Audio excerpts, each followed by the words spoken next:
Temas que van a entrar para el tercer parcial. El primero es rabia.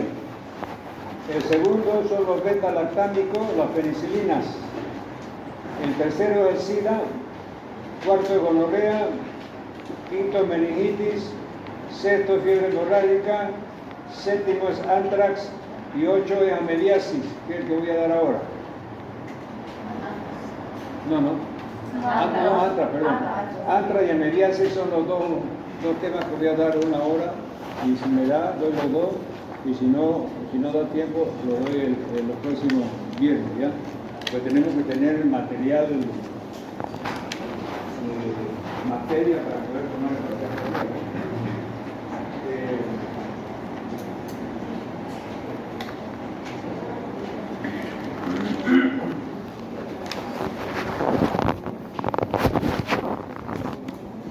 Está bien entonces, ¿no? ¿Tomaron nota? Los 8 temas hasta ahora. Los vuelvo a repetir.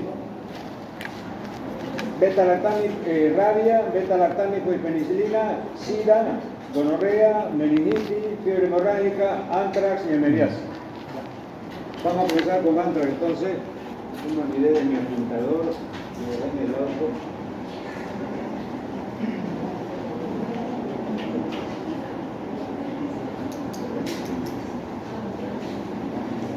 Muy bien, entonces, aquí tenemos una enfermedad llamada antrax. Esta enfermedad volvió a la palestra pública después de muchos años de estar olvidada y estar superada. ¿Por qué? Porque es una enfermedad que sufren muchas especies animales, bovinos, equinos, porcinos, etc. Y diezmaba los actos de animales. O sea, cuando venía esta peste llamada antrax, acababa con 1.000, 2.000, 3.000 millones de cabezas de ganado, de vacunos, porcinos, equinos y porcinos. Hasta que se descubrió una vacuna y comenzaron a vacunar todos los años, y entonces desapareció prácticamente del mapa mundial. Muy pocos países en Australia, en Asia, tienen todavía resabios de esta enfermedad en la parte veterinaria, ¿no? Pero el año 2003 hubo un ataque de bioterrorismo. ¿Qué quiere decir? Las esporas de esta bacteria, del antrax, eran almacenadas antiguamente, no sé si ustedes leyeron, antiguamente había dos potencias militares, la Unión Soviética, la URSS, que era Unión de las Repúblicas Socialistas Soviéticas, ¿no? Que después se desmembró y ya quedó en Rusia, Ucrania, Bielorrusia, Lituania, Estonia, etcétera, ¿no? Pero antes era la potencia mundial, junto con los Estados Unidos, eran las dos grandes potencias. China todavía estaba haciendo heladito. Bueno, ahora ya ha crecido tanto que ya está también surgiendo como una potencia mundial China, ¿no? Y son más de 1.300 millones, entonces hay mucha gente. Entonces, ¿qué le decía? El 2003, a esas dos potencias, la Unión Soviética, que se desmembró en 10 países, que ahora Rusia es el principal representante, y los Estados Unidos, entre su arsenal de armas, tienen armas nucleares, ¿no es verdad? Tienen armas biológicas y tienen armas químicas. Entre las armas biológicas tienen esporas de esta enfermedad que es el antrax, ¿ya? Y van a ver ustedes lo que produce realmente esta enfermedad. Es considerada una de las enfermedades más infecto-contagiosas más graves que hay y difíciles de controlar. Entonces, en 2003, bueno, cuando se deshizo la Unión Soviética y se disgregó en 10 repúblicas, entonces la mayor parte de las armas nucleares, biológicas y químicas estaban en las manos de Rusia. Pero había otros, Bielorrusia, Estonia, Lituania, que eran países más pequeños. Algunos terroristas le compraron, supónganse, 500 gramos de espora de antrax. Y eso fueron y lo metieron al sistema de aire acondicionado de Rusia. perdón, de Estados Unidos, o sea, el Parlamento americano, y después comenzó a funcionar y todas esas esporas, todo el sistema de tubo se diseminó y infectó a varios parlamentarios, que algunos murieron, americanos, senadores y diputados. Y no contento con eso, otros gramitos de espora mandaron cartas a las embajadas y a los embajadores, y ahí en la goma de cerrar el sobre lo impregnaron también con esporas de antrax, ¿no, verdad? Y muchos se contagiaron de la forma dérmica del antrax y también tuvieron problemas, algunos fallecieron, etc. Bueno, entonces eso desató un movimiento mundial que se revisó nuevamente esta enfermedad, que estaba desaparecida, como les digo, porque ya había vacuna en la parte de veterinaria, ¿no, verdad? Entonces, por eso es que si ustedes ven aquí, ponen todavía la carta que mandaron a la sede diplomática, la verdad, esos terroristas, en el 2003, y que se infectaron mucho, y otros pusieron el polvito ese con miles de esporas de antrax en el sistema de aire acondicionado. Muy bien, entonces ahí volvió la notoriedad de esta enfermedad y comenzaron a ser nuevamente estudiadas los elementos que causan. Por eso comenzamos con la definición del bioterrorismo. ¿Qué es el bioterrorismo? Es el empleo criminal de microorganismos patógenos, toxinas o sustancias químicas contra la población, con el objeto de generar enfermedad, pánico, terror y muerte, empleando las llamadas armas biológicas. ¿Ya? Entonces aquí está la definición del famoso bioterrorismo, con el que estamos haciendo introducción, y es la enfermedad que vamos a estudiar hoy día. ¿Ya? Muy bien, sigamos. Aquí tenemos nuevamente, fíjense, este es el traje que tiene que usar, según la OMS, la Organización Mundial de la Salud, el traje que después vamos a ver, que es este, que tiene un sistema de producción de oxígeno interno, porque no pueden estar esas personas que van a un foco donde hay pacientes muertos por antrax, etc., porque las esporas pueden estar en el aire y respirando esas esporas ellos se pueden infectar. Entonces fíjense, parece uno astronauta, ¿no es verdad? Es decir, ese macacón que dicen los brasileños, ¿no? Ese traje de plástico que va de la cabeza hasta los pies, dentro un sistema de producción de oxígeno interno para no respirar el oxígeno externo, es decir, guantes, botas, etcétera, etcétera. Aquí nuevamente aparece la carta de ese aspecto. Dice: la guerra biológica. La guerra biológica es una forma de combate en que se emplean armas de diferentes tipos que contienen microorganismos, virus, bacterias, para infligir un daño masivo sobre las fuerzas militares y o civiles. Estamos insistiendo en la definición de guerra biológica.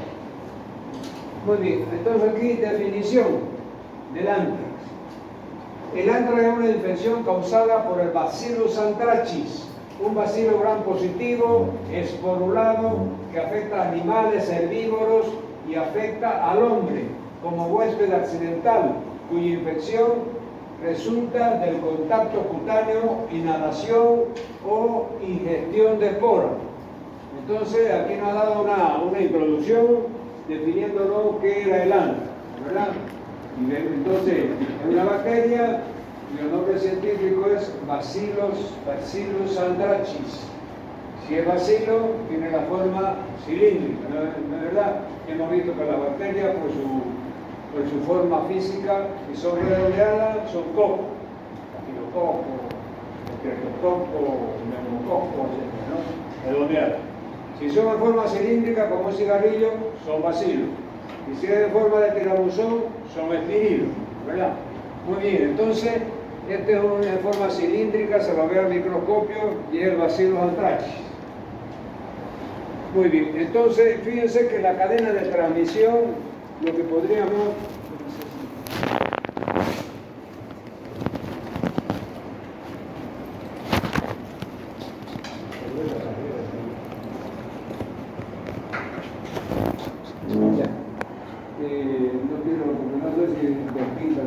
prepararte, no te voy a marcar aquí, no, porque borra. Sí, la pizarra Borra. es así. ¿Alguien tiene un marcador ahí?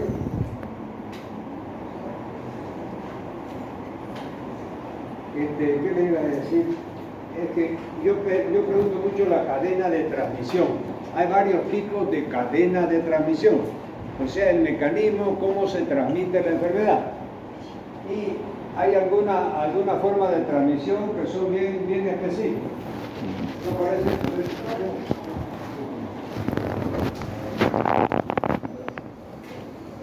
Entonces, fíjense que en la cadena de transmisión, por ejemplo, tenemos aquí el agente teológico, ¿verdad? Aquí tenemos al huésped.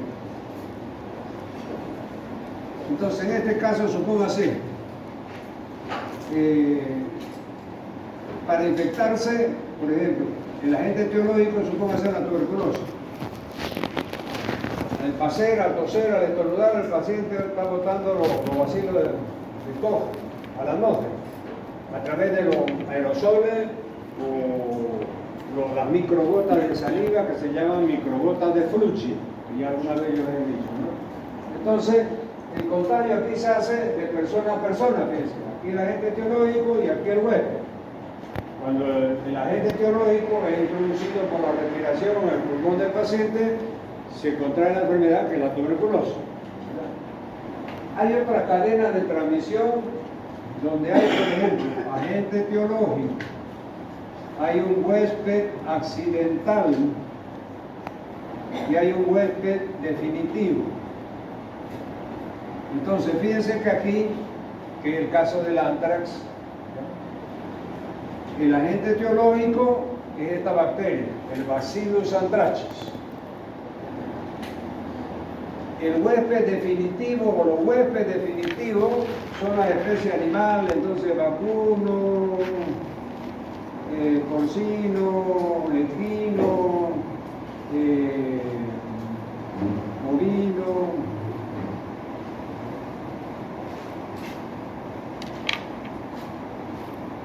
Muy bien, y el huésped accidental es el hombre. O sea, se va a infectar accidentalmente. ¿Ya? Esto es lo que define las llamadas, no sé si ustedes han escuchado esa palabra, por ejemplo, cuando alguna persona accidentalmente se infecta, es decir, y no hay una cadena de transmisión directa, sucede lo que estamos explicando aquí.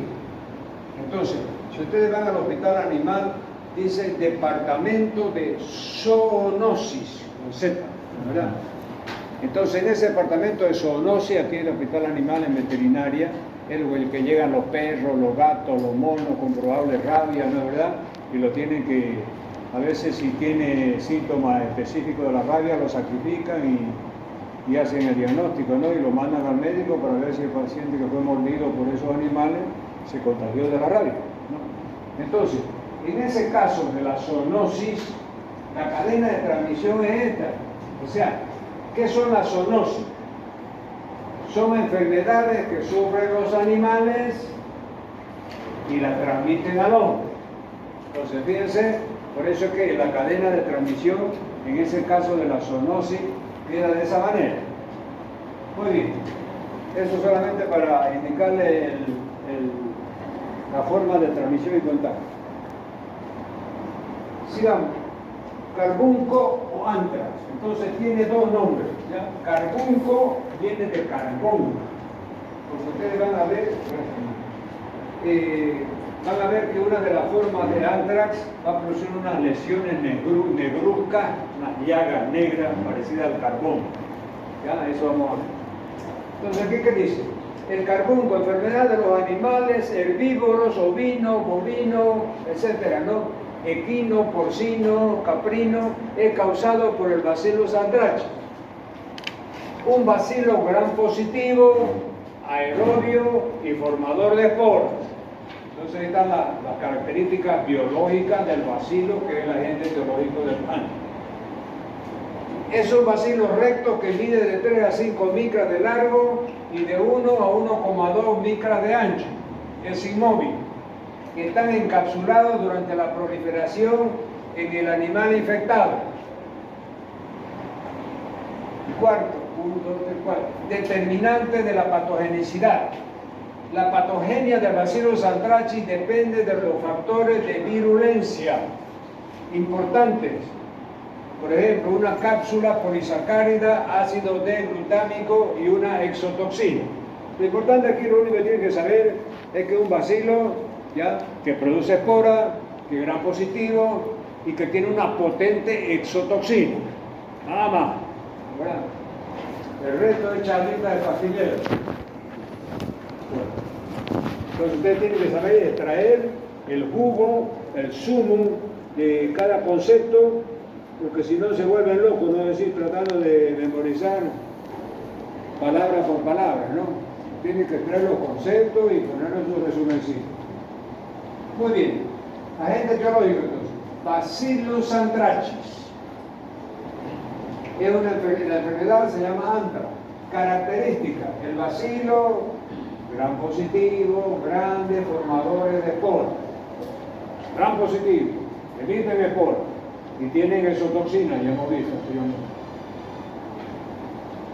Hábitat y transmisión, el suelo, animales infectados e inhalación de esporas.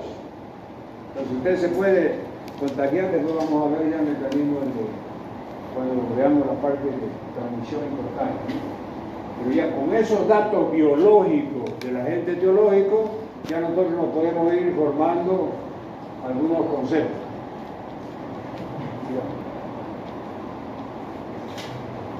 Aquí tenemos anthrax nuevamente, formas clínicas del anthrax.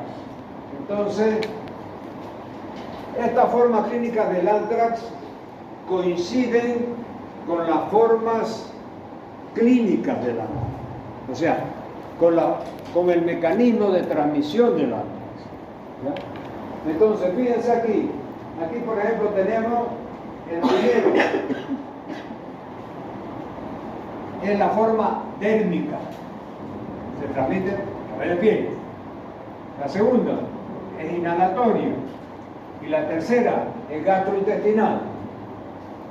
Entonces ahí ustedes van formándose.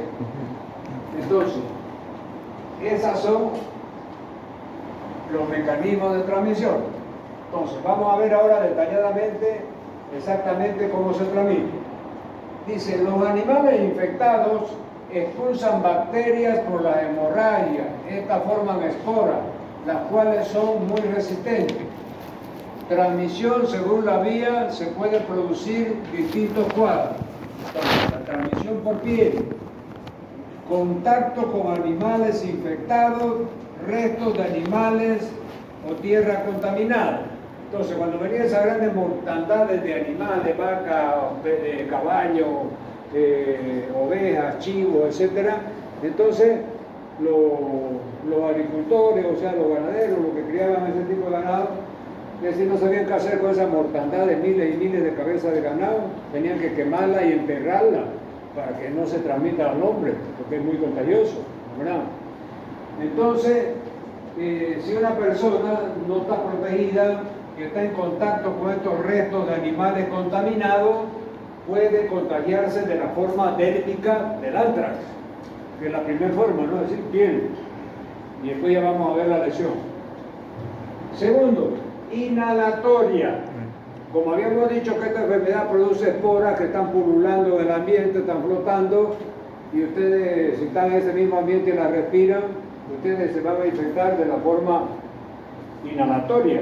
¿La verdad que es esta? La forma inhalatoria al aspirar las esporas que producen al curtir cueros o lana. Entonces, imagínense ustedes, esas grandes curtiembres donde agarran 1000, 10.000 cueros para curtirlo y hacerlo suela para hacer zapatos, cinturones, toda esa industria, ¿no?, ¿verdad?, del cuero. Es decir, van a estar expuestos, ¿no?, en el momento de sacudir esos cueros ahí para llevarlo a la curtiembre, ellos pueden estar inhalando esas esporas de anthrax, ¿no, verdad? Muy bien, entonces, y la tercera forma es la forma gastrointestinal, o sea, comer carne de esta especie de animales contaminada o mal cocida. Entonces, esa vaca, ese ganado vacuno, ovino, porcino, etcétera, si está con antra, está mal cocido, es decir, resiste al calor y usted se infecta al comerlo. Entonces, es una forma gastrointestinal, ¿ya? Carne contaminada y mal cocida. Son las tres. Aquí está lo mismo, no se casi nada, está lo mismo. Aquí vamos a ver entonces el cuadro clínico, cuáles son los síntomas de esta enfermedad. Entonces, aquí ya definimos claramente que hay 4 formas clínicas del antra, como se presenta. El antra cutáneo, el antra inhalatorio, el antra gastrointestinal y esta otra forma más rara pero más grave que es la meningitis trágica de antra. Muy bien, entonces, por eso yo le decía que el mecanismo de transmisión y contagio va a coincidir plenamente con el cuadro clínico, ¿verdad? Entonces, esta forma meningia probablemente son estas formas anteriores que han ido a la sangre, después han entrado al líquido cefalorraquídeo y han invadido la meninge, ¿verdad? Por eso lo pone como un ente separado, ¿no, verdad? Que no estaba descrito en la forma de contagio, ¿no, verdad? Pero que aparece después en la clínica. Muy bien. Forma cutánea del antra. Entonces, manifestaciones. Entonces, esto es lo que yo les decía. Esta enfermedad era conocida antiguamente como carbunco, que viene de la palabra carbón, porque la lesión cutánea, en la forma cutánea de esta enfermedad, tiene color negruzca, negra como carbón. Y fíjense cómo va evolucionando. Primero aparece, fíjense, como una lesioncita, o sea, un eritematosa, o sea, tiene lesiones como una roncha, ¿no? Roja, ¿no? Y después se forma al centro como una pustulita, ¿ya? O sea, es un exantema primero. Esa es la palabra correcta y técnica. Salen los exantemas, que son las manchas rojas al mismo nivel de la piel, porque eso es el exantema, ¿no, verdad? Con una mácula, porque cuando es pápula ya es en alto relieve, les he dicho, ¿verdad? Esa es la diferencia entre mácula y pápula, ¿no? Los celulares en los buzones, ya, por favor. No quiero ver a nadie carajo chateando aquí, por ejemplo, las pestañas por la ventana, ¿no? Todos los celulares dentro de la mochila. Que no está haciendo nada bueno. No quiero la botella, ni de vino, ni de antena, ni de botella.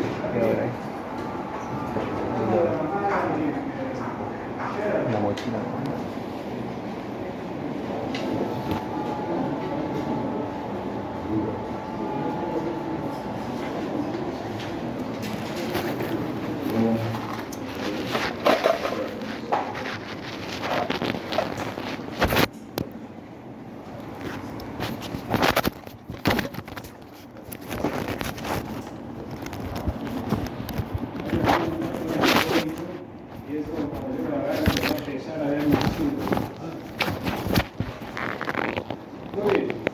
Entonces decíamos de que hay un exantema, mancha roja. Sobre esa mancha roja se forma como una pustulita encima.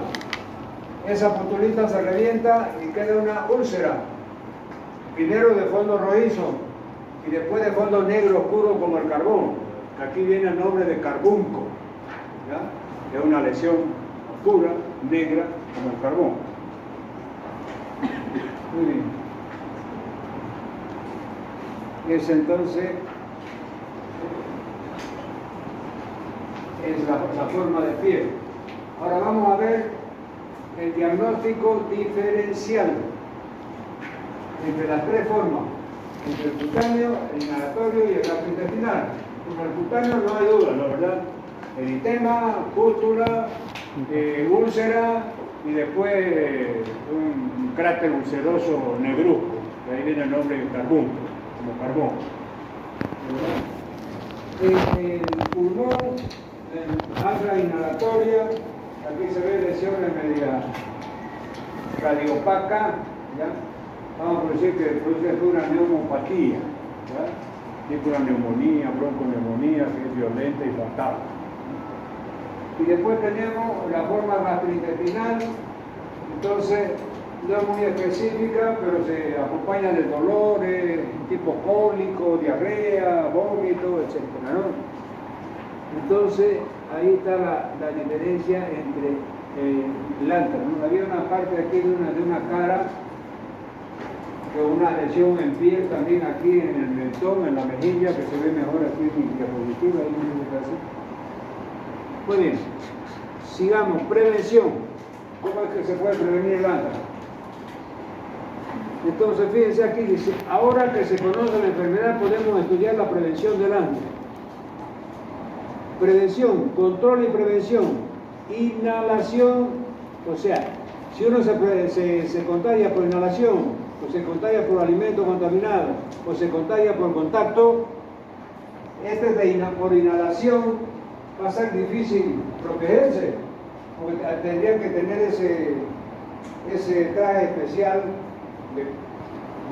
porque la Organización Mundial de la Salud cataloga la enfermedad de infecto contagiosa según su peligrosidad y contagiosidad, grado 4 también, es un grado, casi el último grado de contagiosidad de la enfermedad de infecto contagiosa, y para nosotros tener una fuente de oxígeno propia y no respirar el aire externo común y corriente para cualquier cristiano, entonces no vamos a andar pues, con un traje de eso a todos lados, la verdad, en las curtiembres, donde se curten cuero, arreando ovejas, chivos, etc. Entonces, es medio impracticable protegerse contra este tipo de acta inhalatorio, donde las esporas están flotando en el aire y necesitaríamos una fuente de oxígeno permanente, ¿verdad? Pero algo dice, sin protección.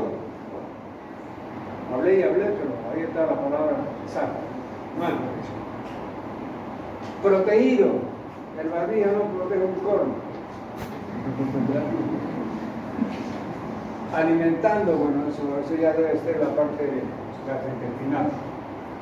Alimento, prácticamente, y contacto. Entonces, la inhalación es cuando las esporas están flotando. El alimento es por los animales que se infectan, ovino, porcino, caprino. Usted come carne cruda o mal pasada de esos animales. Y por contacto es a través de cuero, de pelo, de todos esos elementos que producen los animales, que se hacen, se va a las curtiembres, se saca la suela esa, hacen los zapatos, los cinturones y todo ese abrigo, todo lo que ustedes quieran, ¿verdad? Entonces, es en esa fábrica donde están esos elementos de animales que fueron, es decir, carneados, y están sus elementos, el cuero, los pelos, el cuero, después la carne en el asador mal cocida, etc. Muy bien, harina de hueso también. Ustedes saben que la harina de hueso entra en la alimentación de los pollos, la gallina, de los chanchos, de todo, le meten harina de hueso, que es el calcio, la verdad. Entonces, si esta harina de hueso viene de un animal que tuvo antra y murió, va a contaminar, ¿verdad? Va a infectar. Muy bien, prevención nuevamente. Dice, para prevenir la enfermedad en el hombre hace falta controlar el carbunco en los animales. Es lógico, porque si habíamos dicho que era una zoonosis, ¿qué son las zoonosis? Son enfermedades que sufren los animales y las transmiten al hombre. Entonces, mientras nosotros no podamos controlar la zoonosis, no vamos a controlar el carbunco. Por eso fue de que cuando no había la vacuna para los animales y había esa mortandad de miles de animales cuando venía esta peste, ¿ya? Pero ahora que ya hay vacuna, toda la gente, para no quedarse en la calle y que se mueran todas sus reses y sus ganados, vacunan todos los años. Entonces esta enfermedad desapareció del mapa, entre comillas, quedaron muy pocos países que todavía no han controlado esta enfermedad. Pero ahora, como casi ha desaparecido en la parte veterinaria, hay vacunación para los animales, entonces ya se está más protegido. Entonces esporádicamente aparece algún caso, pero es de gente que no ha hecho la vacunación de los animales y ese es el peligro de esta enfermedad. Muy bien, vamos a ver aquí entonces vacunas. Dice, la primera vacuna efectiva creada fue contra el antra obtenida por Pasteur. Fíjense, Pasteur, uno de los grandes de la medicina, que de 1800 todavía, ya había obtenido un tipo de vacuna contra el antra. Actúa por inoculación del antígeno, en él incluye anticuerpos, bactericidas y neutralizantes de la cápsula. Bueno, lo importante es que desde la antigüedad, desde Pasteur, ya había una vacuna que no era muy eficiente, pero se fue perfeccionando a partir de esa época hasta que se llegó a una vacuna potente y efectiva en la parte veterinaria, ¿verdad? Ahora no, ahora ya, después de ese ataque bioterrorismo en los Estados Unidos en 2003 que les cuento, ¿qué hizo el gobierno americano? Ustedes saben que el gobierno americano, y la actual estadística que tiene ahora que está amenazando a Cuba, a Venezuela, él tiene un ejército de 2,5 millones de soldados. 2,5 millones. Imagínense, nosotros aquí tenemos creo que 30,000 soldaditos. Allá son soldados, aquí son soldaditos, ¿no? Entonces, ¿qué hicieron? Lo primero que hicieron cuando este ataque de bioterrorismo, en todas las mochilas, tanto de los marines, que son los que van al frente del ejército americano, los marines, y después en todas las divisiones, ¿no? De divisiones blindadas, de tanques, etcétera, etcétera, comenzaron primero a vacunarnos contra antes. Y después le pusieron, es decir, era obligatorio tener su vacuna en la mochila de combate prácticamente.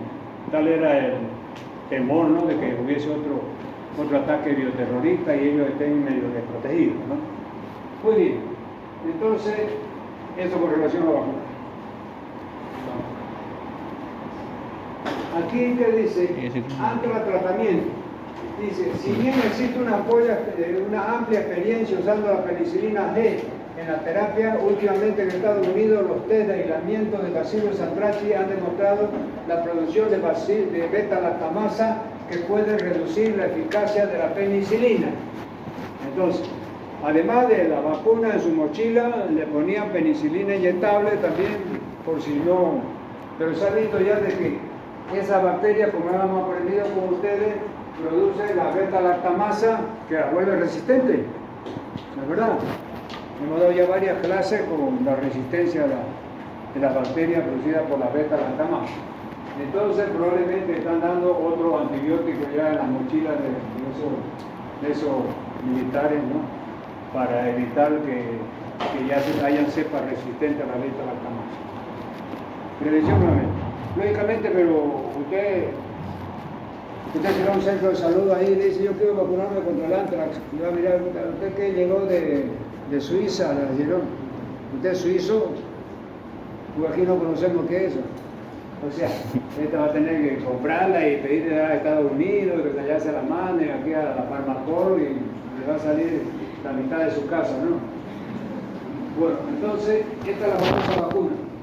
Prevención. Existe ya una vacuna aprobada contra el anthrax para usarse en los seres humanos. Se estima que la vacuna es eficaz en 93% de los casos para la protección contra el anthrax. La vacuna contra el anthrax es fabricada y distribuida por Bioport Corporation, Lansing, Michigan. La vacuna es una vacuna filtrada para eliminar las células, lo que significa que en la preparación no se usa bacteria viva ni muerta. El producto final no contiene más de 2,4 miligramos de hidróxido de aluminio. Entonces ese hidróxido de aluminio está dando la concentración de que no es una concentración así tóxica y que anda bien. Ahí está entonces el frasco con la vacuna. Muy bien, tratamiento nuevamente, tenemos aquí, el tratamiento temprano con antibióticos es esencial. La demora reduce la oportunidad de supervivencia. Matan las bacterias antes de que puedan generar toxinas y los antibióticos no tienen efecto una vez que las toxinas han sido liberadas. El carbunco es generalmente sensible a la penicilina, pero hemos visto que ya hay cepas resistentes como la beta-lactamazo, ¿no? La doxicilina y fluoroquinolona. La ciprofloxacina, también se usa, ciprofloxacina de 500 miligramos, es recomendada en pacientes alérgicos a la penicilina. Entonces, ¿qué es lo que va a haber? Si el paciente no es alérgico y no tiene mucha plata, penicilina. Pero si ya tiene resistencia a la penicilina, va a utilizar la doxicilina o la fluoroquinolona, o en su último caso la ciprofloxacina, si es que fueran alérgicos a los derivados de la penicilina. Esa entonces es la...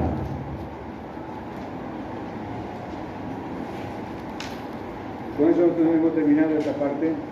Entonces vamos a ver si rápidamente hacemos el tema de política. La nueva historia. El reservorio y el hombre. El elemento infectante, el quiste, quiste tetrágeno. Hábitat, el intestino grueso. Vía de infección, oral. Mecanismo de transmisión, contaminación de fecal, ciclo largo y ciclo corto, ano, mano, boca. Esa la montaña es súper, ¿no verdad? Entonces yo le voy a preguntar, ¿cuál es el mecanismo de contagio, ¿no? De la amebiasis? Entonces, ano, mano, boca. Ahí ya han dicho la mitad de la infección, ¿no? Pero aquí ya lo ha desglosado así en que el reservorio del hombre, el elemento infectante es el quiste, que sale en la materia fecal, ¿verdad? El intestino grueso es la vía de infección, la oral, el mecanismo de transmisión, contaminación fecal del ano, mano, boca, riesgo, homosexuales, marica, ¿verdad? Viajeros, migrantes, personas institucionalizadas. Yo le digo eso porque puede haber algún hincha de la LTV, entonces hay que ser universal, ¿no? O sea, hay que saber todo eso y dirigirse a toda la platea donde puede haber varias creencias religiosas, sexuales y metafísicas, ¿verdad? Muy bien. Entonces, esta es la introducción. ¿Dónde está el reservorio? Es decir, cuál es el elemento del infectante, el quiste, el hábitat del intestino grueso y la vía de transmisión, entonces ano, mano, boca. En las acciones de peligro de los riesgos de contagio, entonces homosexuales, viajeros, migrantes y personas institucionalizadas. Vamos a ver aquí, entonces agente etiológico. El trofozoito en la luz o pared del colon, tamaño 12 a 20 micras, endoplasma vaporado, exoplasma, pseudópodo, digitiforme, se multiplican con rapidez en el intestino. Entonces, una de las formas de su evolución de la ameba es la etapa de trofozoito, ¿no? Que mide de 12 a 20 micras. Sepan nomás que en su evolución hay la forma de trofozoito. Eso es porque ya eso es más biología, ¿no? Acá que tenemos, dice etiología. El agente etiológico, como se mencionó antes, es la especie de la entoameba histolítica, la cual tiene la capacidad de invadir tejidos y producir enfermedad. La ameba presenta dos estados dentro de su ciclo de vida. Entonces, trofozoito y quiste. Esos son los dos estados de evolución de la entamoeba histolítica. ¿Ya? Entonces ahí queda más claro. Entonces, la ameba en su ciclo evolutivo puede estar en estado de trofozoito o en estado quístico. Son sus formas de evolución. Sigamos. Aquí tenemos cómo se ve la ameba al microscopio. Todo tiene una membrana celular, después tiene un núcleo, un núcleo medio, etc. Esa es la forma al microscopio, ¿no? Aquí tenemos también el hospedador humano, el huésped humano puede liberar hasta 45 millones de quistes al día. Imagínense esa barbaridad. 45 millones de quistes al día puede liberar el hospedero o el huésped, que es el hombre. Entonces aquí está todo el ciclo evolutivo. Comienza con quistes maduros, después viene el trofozoito, aquí se ve mejor. Entonces, el ciclo rápidamente, yo no voy a estar tomando tanta detalles, ¿no? A mí me parece la parte más operativa. Entonces, quiste maduro, eclosiona el quiste y se forma el trofozoito.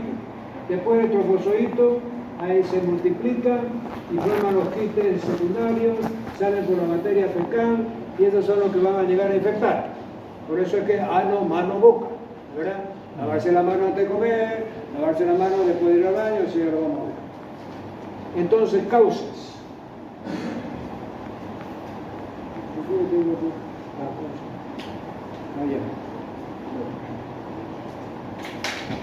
Aquí tenemos las causas.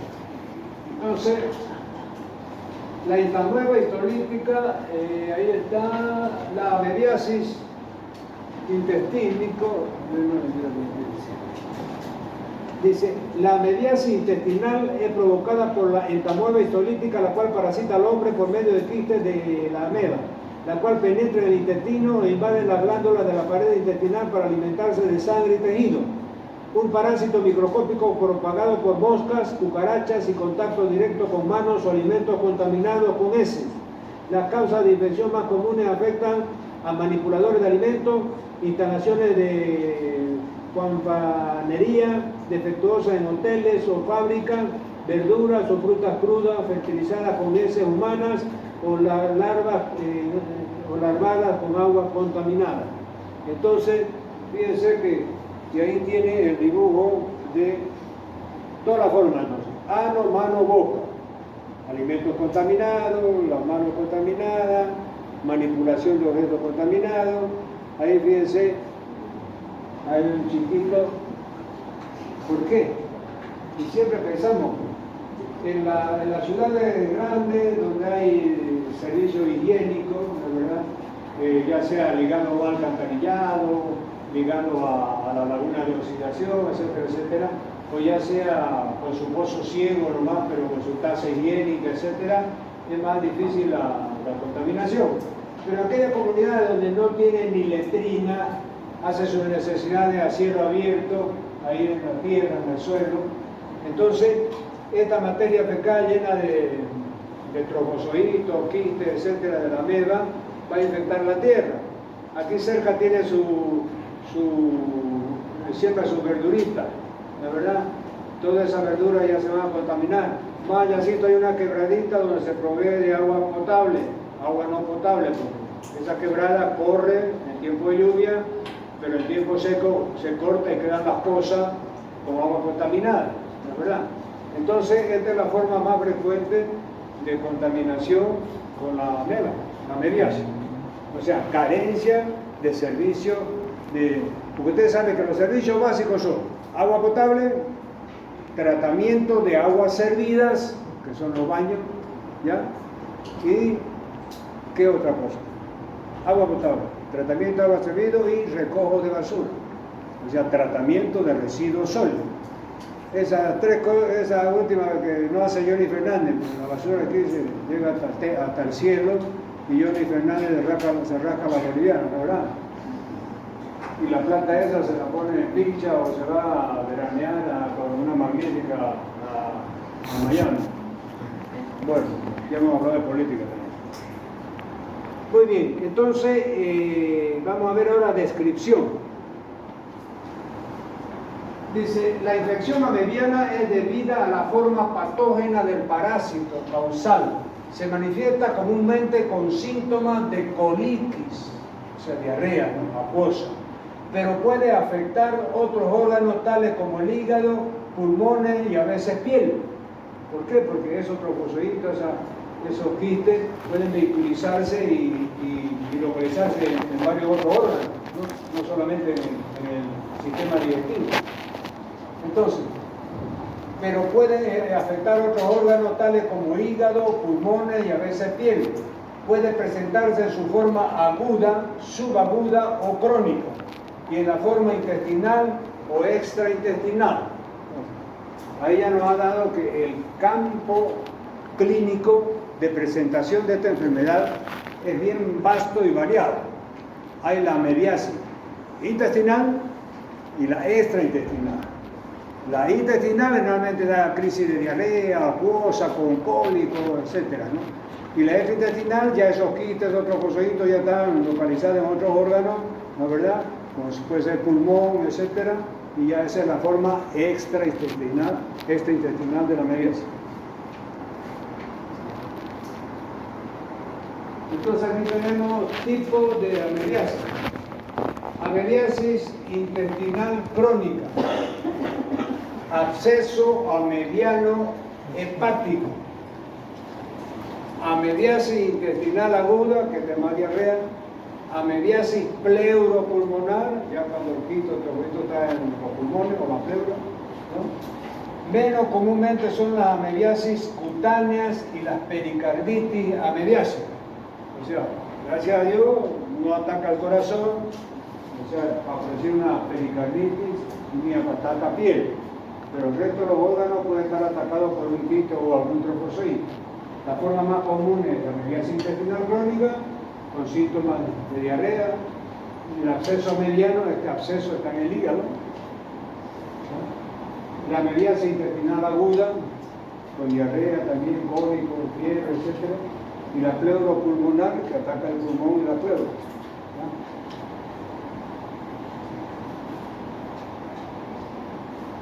Aquí que tenemos, ¿cómo se contagia este parásito? La amebiasis se contrae al consumir alimentos contaminados o agua contaminada que contengan el parásito en fase quística. O sea, en la fase de quiste, ahí es que el parásito comienza a circular y puede alojarse en cualquier órgano. También se puede contagiar a través del contacto directo de persona a persona, ¿no? Entonces aquí tenemos contacto directo y la forma no quística. Manifestaciones clínicas. Las manifestaciones clínicas, síntomas leves y síntomas severos. Síntomas leves de la amebiasis: diarrea, cólicos abdominales, fatiga, pérdida de peso, gases intestinales. Entonces, los leves son todos sobre el tracto gastrointestinal: diarrea, con cólicos abdominales, con fatiga y pérdida de peso. Y los severos, hay ese sanguinolenta. O sea, usted puede tener enterorragia directamente, o solamente al comienzo viene la materia fecal con estrías de sangre, ¿verdad? Pero después puede haber una enterorragia, sangre viva. Fiebre, vómito y sensibilidad abdominal. ¿Ya? O sea, ya, la complicada. Ahí hay una persona con problemas, está pensando en la vida, si sale o no sale. Ya, entonces aquí tenemos síntomas: dolores intestinales, náuseas y vómitos, diarrea sanguinolenta y con moco. Entonces, esa es la característica, de las características más importantes de la amebiasis, ¿ya? O sea, la diarrea, cuando tienes moco, ya no es diarrea, ya es disentería. Y esa diferencia entre diarrea y disentería. Es decir, la diarrea es el aumento de las deposiciones de forma líquida, ¿verdad? Pero no viene con moco ni sangre. En la disentería, cuando la materia fecal que sale, agua, viene con moco con sangre. Y por eso ahí se llama disentería. Esa es la diferencia entre diarrea y disentería. La por eso a veces dice disentería mediana. Muy bien, entonces diarrea sanguinolenta y con moco, formación de úlceras intestinales, pérdida de sangre que podría causar anemia.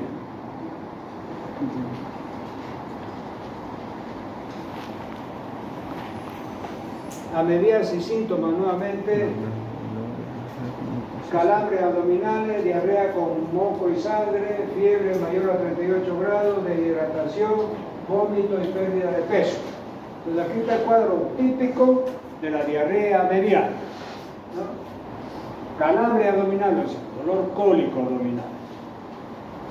Diarrea con moco y sangre, por eso es que es una disentería mediana, lo correcto ahora, no es una diarrea mediana. Amebiasis es una disentería, o sea, el líquido que uno expulsa por el recto es con moco y sangre, entonces ahí es disentería mediana. Fiebre mayor a 38 grados, se deshidrata porque va cada rato al baño, ¿no? Tiene bastante líquido, vómito y pérdida de peso. Aquí que tenemos, dice síntomas rápidamente, nuevamente. El cuadro clínico se caracteriza por diarrea mucosa y sanguinolenta, disentería mediana, entre paréntesis, lo que yo le decía. Fiebre, escalofrío, estreñimiento de carácter intermitente, flatulencia, dolor de cabeza, dolor abdominal de tipo espasmódico y fatiga. Aunque se ha podido establecer 4 formas clínicas fundamentales de la amebiasis intestinal. 1. Diarreica o disentérica, la colitis fulminante, la apendicitis amebiana y el ameboma. El ameboma es el tumor formado por la ameba, los quistes de ameba, que se puede localizar en el hígado, en el pulmón, ustedes han visto que ya hemos visto. Después tenemos manifestaciones clínicas, asintomático alguno. Y los sintomáticos hay diarrea intermitente con moco y sangre, flatulencia, dolor abdominal tipo cólico. Esos son los síntomas característicos, diarrea mediana. Luego tenemos avance y síntoma intestinal, amebiasis crónica, dolor abdominal, diarrea y constipaciones, heces sin sangre. O sea, en la forma crónica de la amebiasis ya hay crisis de diarrea acompañada de crisis de constipación, o sea, de estreñimiento, ¿verdad? Va alternando. Esa es la amebiasis crónica. Amebiasis aguda, síndrome disentérico, dolor abdominal, tenemos, jugo rectal, evacuaciones, sanguinolenta o con moco. El tenemos ya hemos visto. Ahí tenemos rectal y tenemos vesical. El tenemos rectal le gana de ir al baño a hacer caca y va y no hace nada. Pero cada ratito tiene esa sensación y eso se llama tenemos rectal. Y el tenemos vesical es lo mismo con la orina. Se gana de ir a orinar poquito y no orina nada. Entonces, además de tenemos vesical, realmente en la cistitis hay, por ejemplo, disuria, dolor por orinar, polaquiuria, gana orinar cada ratito, poquito, y tenemos vesical, que es la sensación de cada rato ir a orinar y no orina nada. ¿Verdad? Amebiasis crónica. 2. Ameboma. Es la forma más rara. Síntomas de cuadro obstructivo o semi-obstructivo del intestino grueso. Falta de evacuaciones, vómito, distensión abdominal, dolor severo y fiebre. En ocasiones se palpa masa tumoral.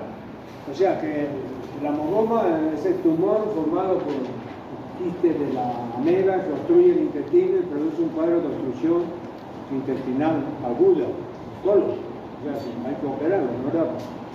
Estimales síntomas de la amebiasis.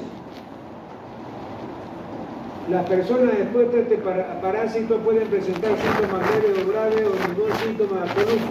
Rara vez el parásito invade el cuerpo más allá de los intestinos y causa una infección más grave como el absceso hepático. Entonces fíjense que otra cosa grave de la amebiasis es el absceso amebiano hepático en el hígado.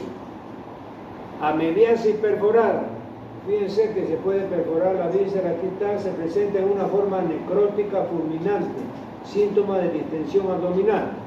O sea, se perfora el intestino, se produce una peritonitis, porque los jugos digestivos del intestino son cáusticos, irritan el peritoneo, tiene una peritonitis, y está perdiendo líquido intestinal por la perforación y hay que operarlo de emergencia, ¿no? Ameliasis y complicaciones, ameliasis intestinal, úlcera en el colon, botón de camisa.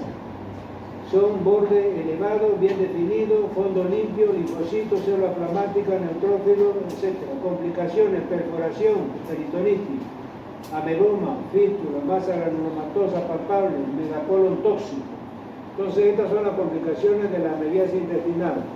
Úlcera del colon, después perforación del intestino, ameboma y megacolon tóxico. El megacolon tóxico es aquella obstrucción que está bien cerrada y que cada vez va distendiendo y el paciente siente hasta falta de aire y hay que operarlo inmediatamente para descomprimirlo, ¿verdad? Absceso cerebral, diseminación hematógena, entonces puede ir por sangre y se localiza. ¿No cambió? No se ve. No se ve, ¿no? Está medio taculiqui, ¿no? Bien, aquí se ve perfecto, algunos que tienen miedo. Hay que ver si pasa lo mismo con la otra. Doctor, el cable lo movió. ¿Ah? El cable. A ver, venga, va. Un hacker. El cable. Apretar eso. Ahora sí, ya sé dónde meter el dedo.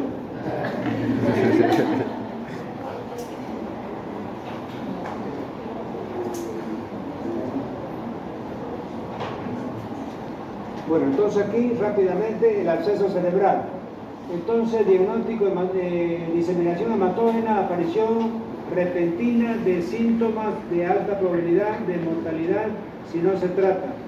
Hay que hacer diagnóstico por TAC, tomografía, para ver los focos irregulares, y hay que hacer una radiografía, hay que tratamiento metronidazol.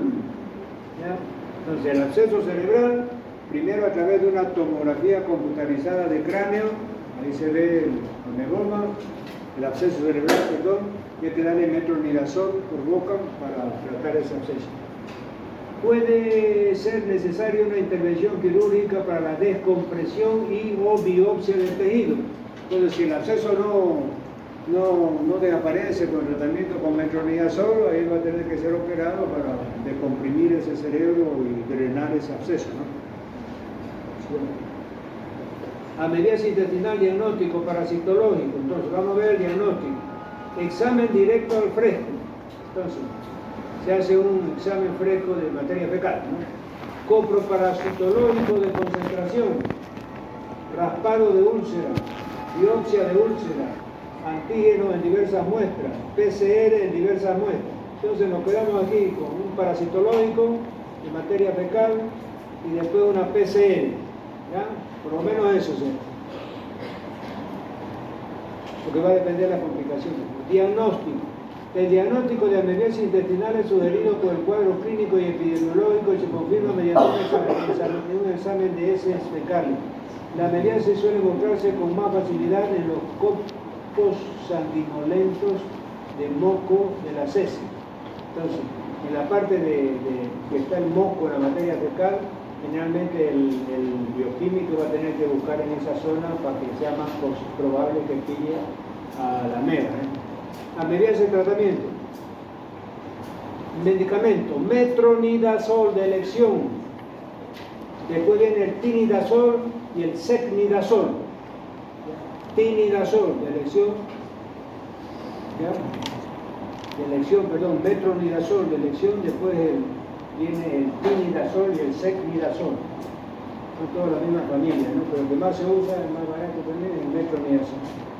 En caso de absceso, el tratamiento será quirúrgico y medicamentoso. Pues tenemos los amelomas, las explosiones, etcétera, hay que operar y encima ya después durante la cirugía o comenzar antes de la cirugía ya con el metronidazol para que esté cubierto, ¿no? ¿Verdad? Por cualquier tratamiento nuevamente. Dice, todas las infecciones de media de enfermedad histolítica se tratan de una ausencia de síntomas, dado el riesgo potencial de desarrollar la enfermedad invasiva, riesgo de propagarse al miembro de la comunidad. Entonces dice que siempre que ven un examen positivo para ameba, entamoeba histolítica, hay que hacer el tratamiento, ya sea que dé síntoma o no dé síntoma, porque en cualquier momento puede complicarse. Eso es lo que nos dice el autor. Dice, los objetivos de la terapia antibiótica de la mediación intestinal son eliminar los trofozoitos invasivos y erradicar el transporte intestinal del organismo. Metronidazol, entonces la primera opción, 10 días y elimina la infección. Se da 500 a 750 miligramos cada 8 horas durante 7 a 10 días. Ya lo tienen que saber. 500 a 700 miligramos, ¿ya? 3 veces al día, o sea, cada 8 horas, durante 7 a 20 días. Perdón, 7 a 10 días.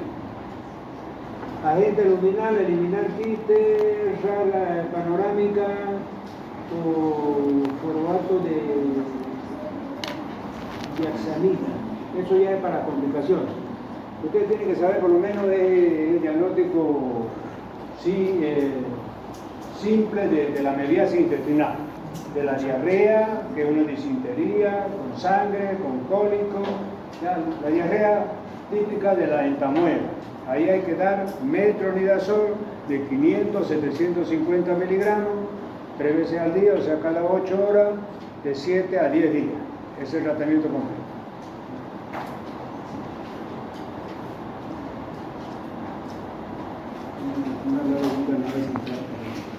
Tratamiento nuevamente.